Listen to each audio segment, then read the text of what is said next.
love they gave us here. It's unbelievable. To be honest, there were no better place to train and to get in shape than here. Like I said, they've been incredible. 해외인이 한국을 칭찬하면 아무 말 못하고 한국인이 한국을 칭찬할 때 국뽕이라 비하하는 묘한 목소리가 있습니다. 특히 한국어 유튜버의 댓글창이 그렇습니다.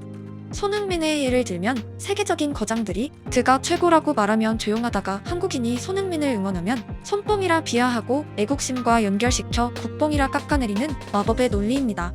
손흥민이 발롱도르급이라고 말하면 논쟁의 여지가 있지만 EPL 득점왕급이라고 말하면 현실입니다. 국적이 어디였더라도 손흥민은 세계 어디서도 축구로는 비난받기 어려운 객관적인 커리어를 쌓고 있습니다.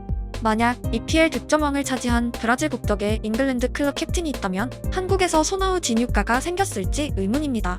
누군가는 애국심이 후진국의 유물이라 말하지만 이번 올림픽 남자 골프에서 스코티 셰플러의 샷에 미국 팬들은 선수의 이름이 아니라 USA를 연호하고 있었고 빅토르 페레스의 이글의 프랑스 팬들 또한 선수의 이름이 아니라 알레레 블루를 외치고 있었습니다. 애국심은 후진국이 국민들을 하나로 놓기 위한 수단이 아니라 오히려 선진국에서 더 자주 활용해온 콘텐츠입니다. 다인종, 다문화인 미국 같은 나라가 가장 성조기를 잘 활용하며 자신들을 미국인으로 묶기 위해 애국심을 활용해왔습니다. 블루로 대변되는 프랑스 또한 유사한 형태로 월드컵과 올림픽마다 애국심을 바탕으로 분열된 국가를 하나로 만들기 위해 노력해왔습니다. 심지어 대통령까지 나서서 음바페를 파리에 묶어두기 위해 오랜 시간 노력해왔습니다. 그 근원에는 프랑스인 그리고 파리 방리에 거주하는 사람들의 애국심을 위한 목적이었습니다. 조건은 무조건적인 애국주의가 아니라 좋은 것과 나쁜 것을 구분하는 인지와 뿌리에 대한 원초적인 자긍심, 그리고 나와 형제, 가족, 이웃들을 하나로 묶어 더 나은 결과로 가기 위한 인간의 본능입니다. 즉, 한국의 애국심을 비하하는 사람들은 우물 안에 갇혀서 진취적인 척하지만 정작 세계와 현실에선 눈을 돌리고 태어난 나라의 나쁜 점만 꼬집곤합니다. 드라구신을 포함한 토트넘과 윈헨 선수들 대부분은 한국 방문에 만족감을 나타냈고 경영자는 더 큰 강도로 표현했습니다. 숫자가 있었기 때문입니다. 상품과 굿즈 측면에서 이번 투어는 역대 가장 성공적인 투어였다. 우리는 지난 시즌 전체보다 4주 만에 한국에서 더 많은 유니폼을 판매했다.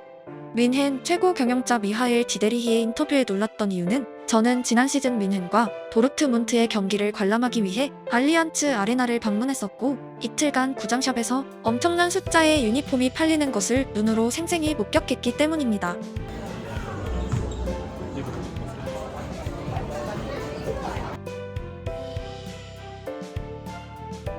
한국 시장의 소비력에 대해서 오래도록 인지하고 있었지만 한 시즌 전체보다 한국에서의 4주 동안 더 많은 유니폼이 팔렸다는 말이 CEO의 인터뷰가 아니었다면 가짜뉴스라 생각했을지도 모를 정도로 체감이 되지 않습니다. 주말 동안 경기장뿐 아니라 윈헨 도심 곳곳에도 그들의 유니폼이 가득했고 도시 전체가 클럽의 팬이라는 착각이 들 만큼 축구 이야기가 넘쳐 흘렀습니다. 새삼 한국은 도대체 어떤 나라인가라는 생각이 들었고 마블 시리즈를 한국에서 가장 먼저 공개하던 마케팅 등 해외 기업들이 그동안 펼쳐온 활동의 이유를 피부로 느끼게 만들었습니다. 돈이 된다는 것입니다. 윈헨에서 태어나 윈헨을 응원하는 사람들과 달리 한국 대부분의 사람들은 윈헨이란 도시와 연관성이 낮습니다. 그럼에도 팬심을 가지고 기꺼이 지갑을 열고 그들의 방안을 다방면에서 환영한 모습과 결과는 한때 자주 표현되었던 다이나믹 코리아란 단어가 상기되기도 합니다. 해외인의 시각 혹은 특징적인 결과에 대한 소개는 사실 애국심을 고취하기 위한 목적이 아니라 자신이 살고 있는 나라에 대한 설명에 가깝습니다. 안에만 있으면 밖에서의 의견은 청취하기가 어렵고 좋은 점이든 나쁜 점이든 나를 인지하는 것은 다음 단계를 위한 첫 단추입니다. 다른 나라에는 없는 한국만의 장점에 대해 말하면 무조건적으로 비하하는 사람들도 있지만 모든 국가는 장단점이 있고 도시도 마찬가지입니다. 우리보다 경제적으론 부족하지만 삶의 질이 높은 나라도 있고 반대로 일상이 한국의 90년대로 느껴질 만큼 아날로그가 고집되는 나라도 있으며 스마트폰보단 옆 사람과 더 많은 대화를 나누는 나라도 있습니다.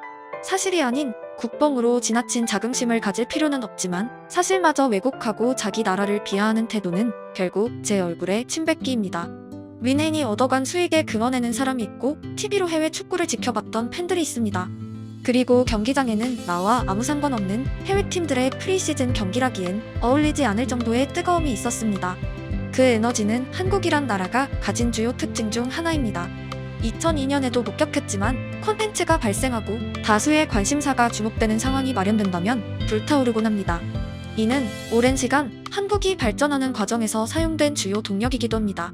시선이 모아지지 않은 공간에서의 동력, 뜨거웠다, 식는 과정의 속도, 부정적인 장소에 몰려든 뜨거움 등은 물론 단점으로 작용되기도 했지만 축구라는 관점에서 결국 한국 시장과 소비자들의 관심사를 가져온다면 상업성이 있다는 결과가 남게 됩니다. 윈헨이 벌어간 돈이 그 정도라면 토트넘은 어땠을까란 질문도 생깁니다. 상암의 유니폼 비율은 토트넘이 압도적으로 높았기 때문입니다. 그리고 드라구신의 갤러리 발언 또한 재밌는 후기였습니다. I mean, last couple of days ago, we were to a gallery art collection. They made the paintings with us. They made a drawing with us. 축구에서 시작했지만 제2, 제3의 요소에서 펼쳐진 방한 스토리였습니다. 히샬리송이 받은 선물만 보더라도 일반적으로 축구 선수에게 주는 선물을 넘어 문화적인 요소가 포함되어 있습니다. 팬들의 에너지는 아이디어로 연결되고 개성적인 표현으로 이어졌습니다. 한국 축구가 다음 단계로 도약한다면 핵심 요소 또한 결국 그 에너지이고 우리만의 색채를 유지한 채로 발전할 수 있습니다. 상업성과 축구의 관계가 중요한 이유는 최근 월드컵 우승을 차지한 국가들의 축구협회가 가진 예산과 집행 과정을 통해 알 수 있습니다.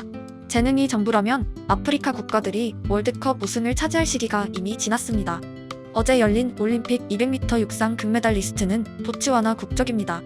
축구로 시선을 돌리면 나이지리아와 세네갈 등이 분전했었지만 여전히 우승권은 예산이 충분한 협회를 가진 국가들입니다.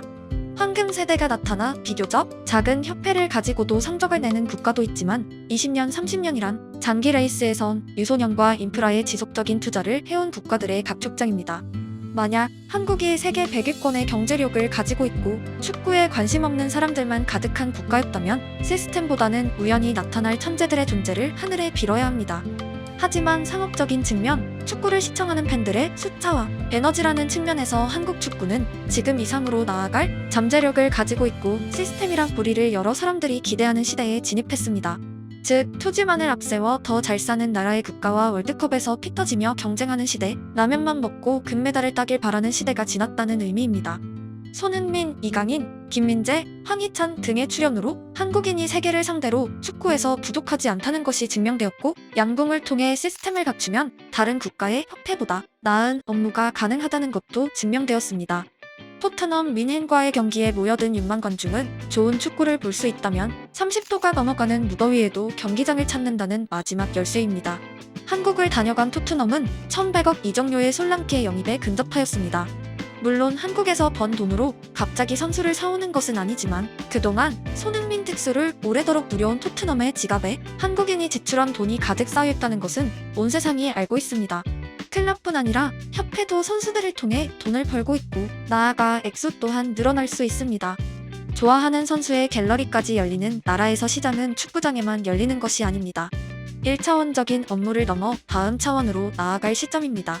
선수들이 번 돈을 통해 2차, 3차 투자로 이어지고 예산이란 측면에서 유럽 협회들과 다투는 언젠가의 시대를 기원합니다. 링가드가 K리그에서 뛰고 있는 오늘의 뉴스가 내일로 이어질 것이고 그 다음에는 상상하기도 어려웠던 즐거움들이 연이어 파생되길 응원합니다.